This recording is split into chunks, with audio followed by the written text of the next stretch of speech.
So welcome to the all-new, all-electric Toyota bZ4X. I'm going to be telling you everything you need to know about how it drives, what its range is like and how long it takes to recharge, including all of its exciting features. Stay tuned to find out more. So I'm going to be road testing the bZ4X for 1,000 miles to see what living with an EV is really like. But first, let's have a look at the exterior. So this is a proper SUV family vehicle. So it's slightly lower than the RAV4, and slightly longer than the RAV4, so it's got great aerodynamics and really good road holding. All-round parking cameras, keyless entry, keyless exit, roof rails, and on some models you also have a panoramic sunroof, privacy glass, black plastics around the wheel arches, so if you do scratch it, they're cheaper to replace because you don't have to repaint them, so that's always a bonus. And for aerodynamics, this whole design tapers down to a teardrop. You've got the rear spoiler just there, and again LED rear lights. So the bZ4X is built with aerodynamics in mind, so all these lines are there to help improve aerodynamic efficiency, but they also add some really nice design details, give the car a little bit more of a waistline, which makes it look more dynamic on the road as well as dynamic to drive. This is the Motion model, so you've got 18-inch alloy wheels, LED daytime running lights with LED headlights and auto high beam assist. You've also got these air vents at the front, which help channel the air around the front for aerodynamic efficiency when you're cruising. So that's the exterior. Now let's have a look at the boot space.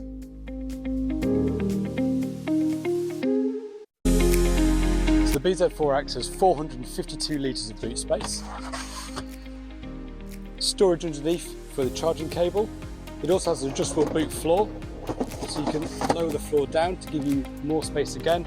And if you fold the back seats flat, quite frankly, it's a minivan in the back. And here is another angle sped up to show you the flexibility and practicality of the boot space. Now, in terms of warranty, as long as you service your car with Toyota, we will warranty your battery for 10 years or 1 million kilometres.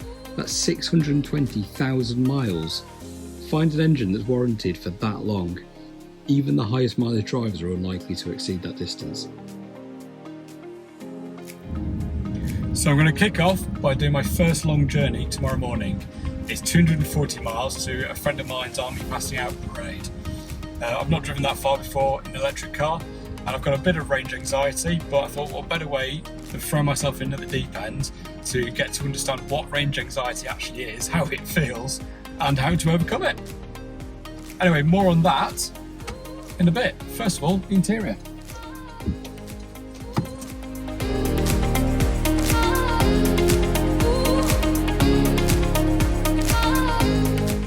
So the interior has a really premium finish. It's got these nice piano blacks, soft touch plastics, and the cloth dashboard, which matches the seats. The infotainment system, it's high definition, so you've got the standard Toyota display, which is really good. It gives you this range circle, but what it also does is seamlessly integrate with Apple CarPlay or Android Auto, which gives us the ability to mirror our phone, but most crucially, being an EV, also gives us the ability to load ZapMap, so we can have all of our electric charge points on there.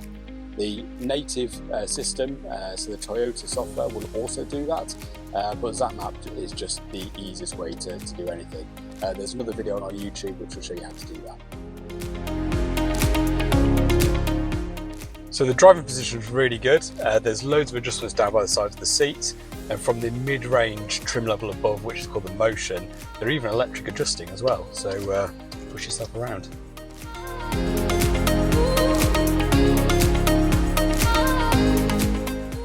So it's great news again for storage on the inside. Under here, you've got wireless phone charging, huge storage area underneath the dashboard with 2 USB-C charging ports and a 12-volt socket, 2 giant cup holders, big storage under the centre armrest. In the door bins, space for 2 flasks on both doors, and the same story is in the rear as well. Again, really comfy seats, good headrests. Huge door bin, so I can fit 2 flasks in both doors again. USB-C charging, rear ventilation, and most importantly, leg room. I mean, I'm 5'8", I've got the front seat set to how I would sit, but I've still got a foot's worth of space. It's phenomenal. Because there's no drive shaft, even the middle seat is usable. Now let's see what this EV is like to drive. So the two-wheel drive variant with a single motor would expect a range of up to 318 miles, or the four-wheel drive with two motors, you'd expect a range of 286 miles.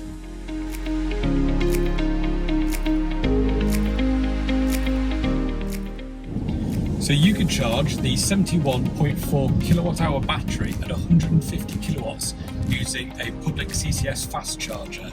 So that's 10 to 80% charge in just 30 minutes. Or, as most EV owners do, you have a home wall box, you plug in, take advantage of off-peak electricity and charge overnight.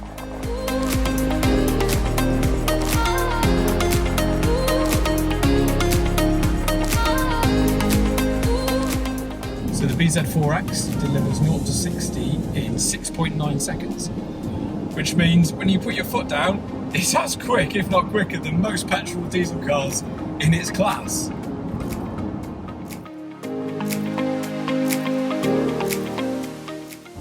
So one of my favourite little features on this car is the one pedal mode. So when I press this button just here, if I release the accelerator, it inputs 1.4 G's worth of braking force, naturally slowing you down but recovering energy at the same time to help increase your range. It also means that I barely ever have to touch the brake.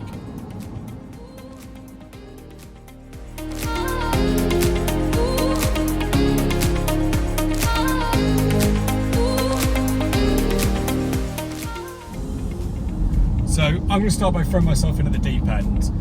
For my 1,000 miles worth of driving an EV vehicle, tomorrow morning I'm going to do my first long journey, which is going to be a 240 mile round trip to Purbright for my friend's passing out parade. I must stress I don't have a home charge point at home, so I'm relying on the fact that I've charged at work this evening, and tomorrow morning will be a real test. But if you want to understand range anxiety, then the only way to do that is throw yourself into the deep end. So that's what I'm going to do. Embracing the EV lifestyle, I got a quick top up while shopping for my dinner in the local supermarket, and then programmed ZapMap with my journey for the following day.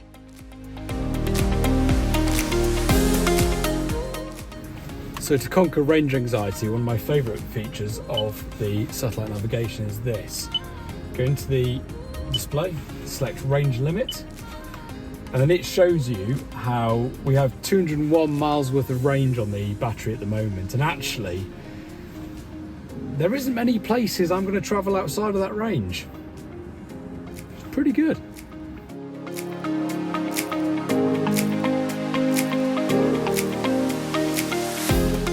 So while the bZ4X can comfortably do the 140 mile journey to Purbright from Taunton, my body cannot, so I penciled in a stop at Reading Services where we could charge up and refresh my own batteries. So I've hit Reading, got 100 miles. Due to a noisy motorway services, I'll voice over what I was going to say. So I parked up, it took me about 30 seconds to work out how to pay, connected my car, went to use the conveniences, got myself some breakfast. By the time I'd eaten, got back in the car, put my tie on, nearly 30 minutes had gone by, I'd gained 80% charge on the vehicle and I was ready to go all over again. It didn't take me any longer than what it would have done if it was a petrol car. In fact, it was easier because I didn't then have to get back out of the car at the petrol station to fill up, to pay, and then get back in the car. I just got on with my journey. Piece of cake. So there we have it. Made it to Purbright, conquered range anxiety, and congratulations to my friend. Just need to get home now. Funnily enough, on the way home, the first thing that gave out was my body, not the car.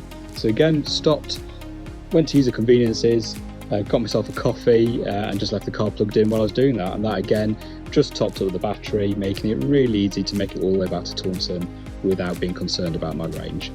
Range anxiety well and truly over. I've since got on to do over 1,000 miles now on this bZ4X. I don't have a charge point at home either, so it's done fully using public charging, which I wouldn't recommend. I would always recommend having your own charger. However, very doable, very easy. Here's a nice clip of me crossing the bridge back from Wales after going up Penny Fan. But there you have it. So that concludes our review on the Toyota bZ4X. If you have any questions, please don't hesitate to get in touch on the links below, straight to our social media pages, and I'll be there to respond. If you have any specific questions, I might even do a video just for you to explain certain features. I look forward to seeing you on the next video.